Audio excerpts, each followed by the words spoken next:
Oz Harvest is all about reducing food waste, and that's what we're going to do today because it's incredible to think almost half of all fruit and vegetables produced get wasted. So if your apples are starting to go a little bit old, maybe make a chutney.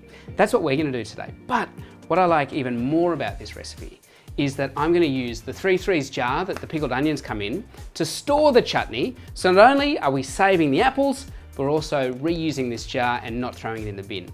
So first up, I'm going to take these pickled onions and I'm going to just reserve all of the onions in that bowl because I'll go through them quite quickly. And I'm going to sterilize and set aside this jar because that is what we're going to put the chutney in when we're done.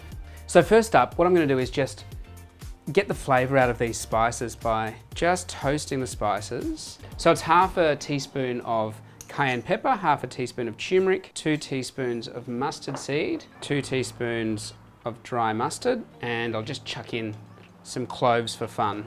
And I'm just gonna release the flavors over a bit of heat. You don't want to burn anything.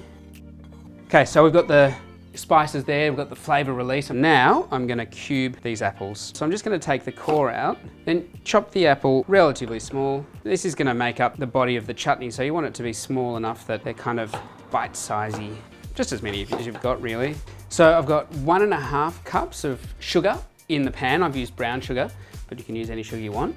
Then I'm going to pour 1 3/4 cups of apple cider vinegar. And I'm going to pour half of that vinegar in with the sugar now.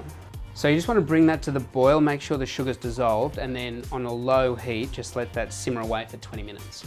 Next, I'm just going to take 2 of these pickled onions and chop those up as well. So next up, I'm going to grab a bowl and I'm going to put in those spices that we just toasted a little earlier. I'm going to put in 1 tablespoon of plain flour. That's going to help it thicken up. Some balsamic vinegar, 2 tablespoons. So that's all set. Okay, now we're going to put the apple and the onion into our mix. Bring that back up to temperature and let that simmer for 20 minutes. For personal preference, just a few raisins or sultanas. So now I'm going to add the rest of that apple cider vinegar into our spices. Just going to mix that together with the flour, so that's going to start to thicken a little bit.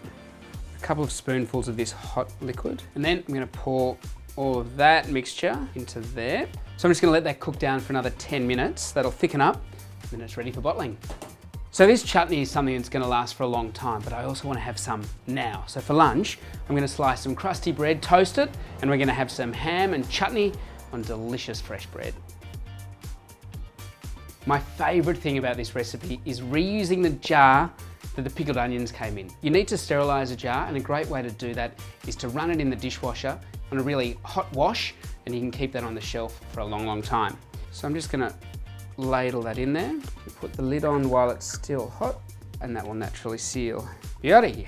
Oz Harvest is all about reducing food waste. It's incredible to think almost half of all fruit and vegetables produced get wasted. ozharvest.org if you can help, because $1 will provide 2 meals for someone in need.